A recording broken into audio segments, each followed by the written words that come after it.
Seikoftx, the history of jumping in anime. Let's go. Let's go. Skip this intro. Ah, yes. You seen the title, so you must know what we covering today. A new topic when it comes to talking about anime. The history of jumping.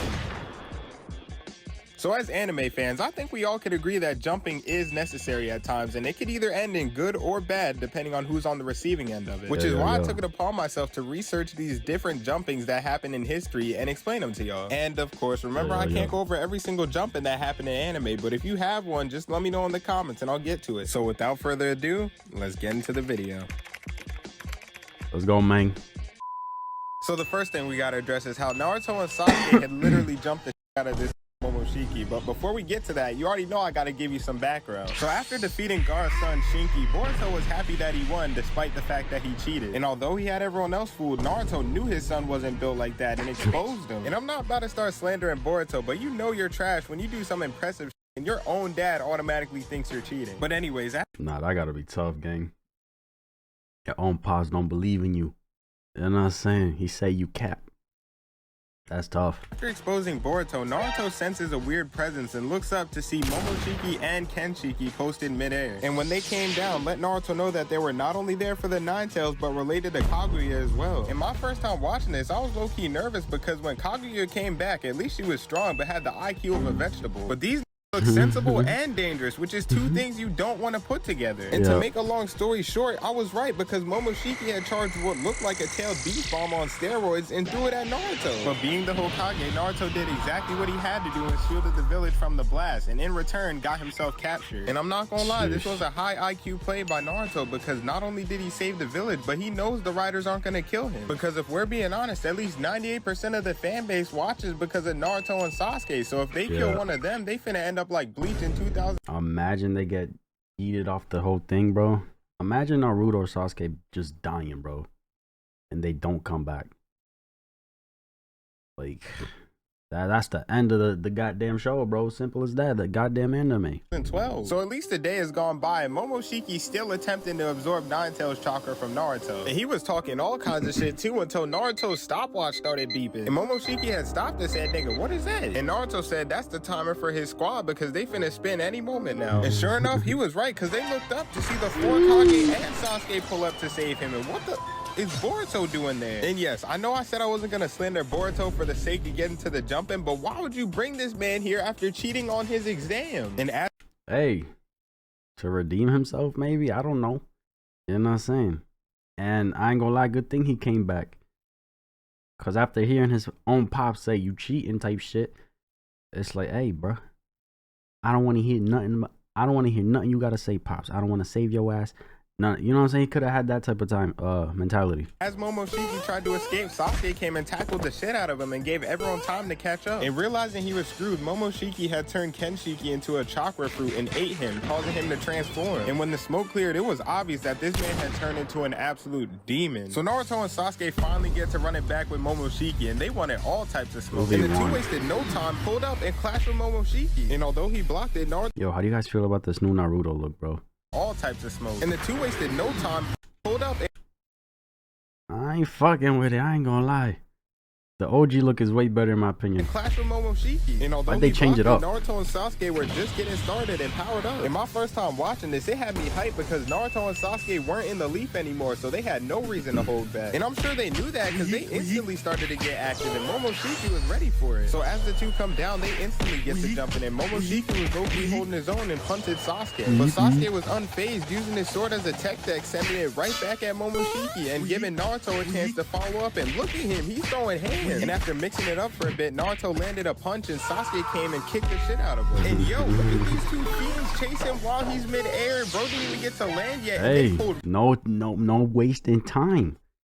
Gotta get to it. You know what I'm saying? Gotta finish the job. Yo, look at these two fiends chasing while he's mid-air. Bro didn't even get to land yet, and they pulled right back up and were ready for round 2. Yes, and I'm not gonna lie, talking about this jumping actually made me remember how nice these two were, because the last time I talked about him was in the Ishiki video, and we all know how that went. So Sasuke had threw 2 shuriken at Momoshiki, but he multiplied them and had him attached to a string, forcing Momoshiki to weave them shit. But bro got tired of dodging and was able to put up a barrier to block all of them. Or at least what he thought was all of them, because one came from underground and hit him, and it turns out it was Naruto, and he threw a Rasen shuriken at him, and it turned out to be Sasuke. But he was ready and wrapped Naruto, and he threw a Rasen shuriken at him, and it turned out to be Sasuke. But he was ready and wrapped Sasuke in chains, but Sasuke said get baited. Oh my god, this boy, the tag teaming on this motherfucker, boy, the back and forth switches. Came from underground and hit him, and it turns out it was Naruto, and he threw a Rasen shuriken at him, and it turned out to be so Sasuke. clean. But he was ready and wrapped Sasuke in chains, but Sasuke. Psych.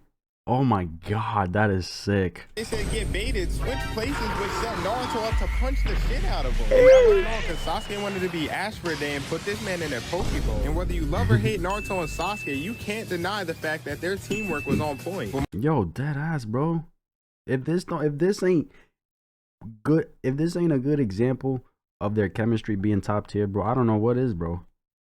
And whether you love or hate Naruto and Sasuke, you can't deny the fact that their teamwork was on point. But Momoshiki wasn't done and spawned in 4 dragons, and although Sasuke was weaving for a little bit, bro got caught and slammed into the ground. And he used this opportunity to turn it into a combo and ended up nuking Sasuke. But Naruto was already on it and transformed into his Ninetales mode to save him. But this pissed Momoshiki off, and bro transformed into the Golem from Clash of Clans. So as you can see, it wasn't looking good for Naruto. Bro had got chokeslammed, but Sasuke came and said, hey yo, let's tee up one more time. And this led into the battle. I was over here thinking Naruto and Sasuke had already used everything they had and was just going to end the battle in a simple fashion. But Sasuke had used this Susanoo armor to cover Naruto, and next thing you know, you had a Samurai Fox. So as Momoshiki swung, they had weaved it and said, get that weak shit out of here, and sliced bro in 2.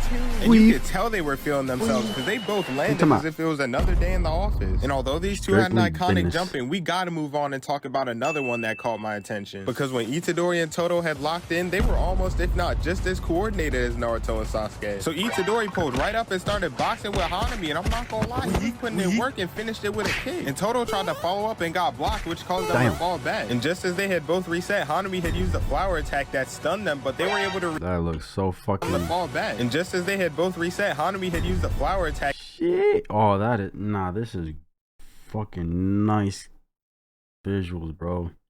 That stunned them, but they were able to react and get out the way. And so realizing this wasn't going to be easy, Todo had decided to use his special move that allows him to clap and switch places with other people. And so when they spun back the second time, it was just raps, because Hanami could not keep up with any move they were making. And as I was watching this jumping, I low-key started to feel bad for Hanami, because curse or not, this is the last position you want to find yourself in. Bro's literally getting spawn trapped. And you already know Itadori had to end it with a black flash. So as if you were watching this for the first time, you would probably think that Itadori and Todo had packed up this curse and just called it a day. But I'm truly here to tell you that that was not the case. Because while all this was going on, Gojo had sensed the jumping in action and decided he wanted to join in too. And the reason why this is such a big deal is because Gojo is the strongest nigga in the show, so him adding on to a jumping is just overkill. But as you can see, this man Gojo did not care, because bro combined blue and red to make a big ass purple ball of energy. And with no hesitation, shot it in Hanami's direction, and look at the damage it's doing. It is so it's a 3v1 at this point.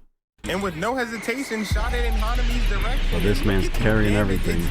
It is literally destroying the forest. And while trying to escape, Hanami got smacked in the process. And when the smoke clears, you just see a massive crater. So you couldn't even tell if he got him or not. And so far, after watching these two jumpings, you wouldn't be wrong to say that strength in numbers wins 100% of the time. But after you see what this man Garo did to these heroes, you're going to understand why that's just not the case. Because for those of y'all who haven't seen One Punch Man, Garo had been shitting on every hero for the entirety of season 2. So it's no surprise that they had to roll up 8 deep on this nigga to even 8v1 of reverse jumping, right? Because he's the one that's gonna be mixing them up. Stand a chance. So the heroes waste no time and started off with a 3v1, and as you can see, Garo's weaving their shit until the Toad nigga caught on and caught his leg. And after seeing this, Smile Man had took his opportunity to attack, only for Garo to deflect that shit and send it right back at Toad. But Cowboy was not having it. Bro was out here spraying and praying until Garo said, get that weak shit out of here, and threw the ball at him. And my first time watching this, I was in shock, because no way this man Garo was about to clutch a 1v8. Wait a minute. out here spraying and praying until Garo said, "Get that weed." That man damn near 1-inch punched that shit, bro. Y'all ever done that to your friends from like pause on their back? You like do this, put it to their back, and then punch. Man's did that to the ball. Shit out of here and threw the ball at him. And my first time watching this, I was in shock because no way this man Garo was about to clutch a 1v8. So as the ball's running wild, this knight said that's enough and broke it, only for Garo to be right there waiting for him. And he already had him wrapped up, so when the support came, he used him as a mute shield. And fake ass Gohan threw rocks at him thinking it would do something, but really just got his own teammate countered. And I'm not gonna lie, in my history of watching anime, I've seen some pretty dumb shit, but that literally broke the scale. Because if you see somebody piecing your teammates who have better weapons than you, what makes you think that rocks are finna do something? So after realizing his teammates dumb as hell, Death Gatling tried to clean it up by unleashing a barrage of bullets to try to hit Garo. But it was too late because Garo already realized his next target and started chasing this Gohan off win. And you already know Garo had to start piece though. But here's where things get interesting, because as he's getting piece, they gave him a flashback. And being an anime fan, we all know no matter what show it is, if somebody's back is against the wall and they get a flashback, they have to turn up. And I was over here thinking, have to, bro. Either that or you're done. It's just a sign of like, yeah, this is the end for you, gang. Let me get these flashbacks one more time, reminisce before my life is ended. That he was about to go Super Saiyan. So after getting that boost of confidence, this man grabbed Garo and was ready to punch him. But Garo said, "Nigga, you're not the MC," and started piecing the life out of this man. And after watching his boy get pieced, Stinger had enough and pulled up, only for Garo to weave his shit and punch the shit out of him. And this is where things went south because bro was getting this shit pieced mid-air. And I don't even know why Gohan got back up because Garo pushed his ass into a tree and bro had to suffer even more. And so after these two got dropped, it was a 1v1 situation between Garo and Death Gatling. And me being the viewer, I wasn't doubting the fact that Garo had already won. I was just trying to see how he would handle his last victim. And so Death Gatling charged his final move and shot it at Garo, but this man Garo was out here punching the bullets away, literally deflecting everything. And when the smoke cleared, bro was just posted like a menace, and Death Gatling was screwed because he had used every single bullet he had on that attack. That's tough. Oh, you're done. And so he did one final charge in an attempt to stab Garo with a knife, but Garo wasn't having that and KO'd his shit. And since he was the last one, Garo had came out on top clutching the 1v8. Sheesh. But yeah, that's pretty much it. All in all, this was a fun topic to cover, so you already know we gonna do some more down the line. Also, I gotta mention that we hit 50K subscribers, and I appreciate every single one of y'all, man. It feels like I say this after every video, but that just goes to show that the support has been crazy, and I thank y'all for that. So for this video, we're gonna set the like goal to 7K likes, and let's see if y'all can handle it. But as always, if you enjoyed the video, don't forget to like, subscribe, and tap the bell, because we got more heat on the way. Damn. Yeah, no. Nah, bro, that boy Garo. A 1v8 and winning? Yeah. Hey, let me ask y'all something, right? Putting anime shows together, characters together, right? Who would you guys want to see fight each other? You know what I'm saying? Like, so like, for example, Goku versus Garo, right? Or Goku versus Naruto. You feel me? Who would you guys want to see throw hands together? Let me know. JJ Cast, some of the most immaculate jump-ins I've ever seen. The art of jumping is insane. I myself to experience the art of jumping, and from my personal view, I can consider the art of jumping as a violent, ruthless, and demonic way of dying. In a way, I'm showing my face around after losing a 1v8. That was some nasty work. Bro, a 1v8 and I got folded. Me and my peoples got folded. A 1v8, yeah. I'm not throwing hands ever. I'm retiring. Throwing hands? Yeah. I'm putting the gloves up. It's done. It's over with. You know what I'm saying? I'm gonna sit my ass somewhere else and sip on something, bro. Cause I'm not throwing hands anymore after that, boy. Fuck is you saying? Let me know what you guys thought. That's my reaction. If y'all enjoyed this video, like, subscribe if you haven't, and I'm out.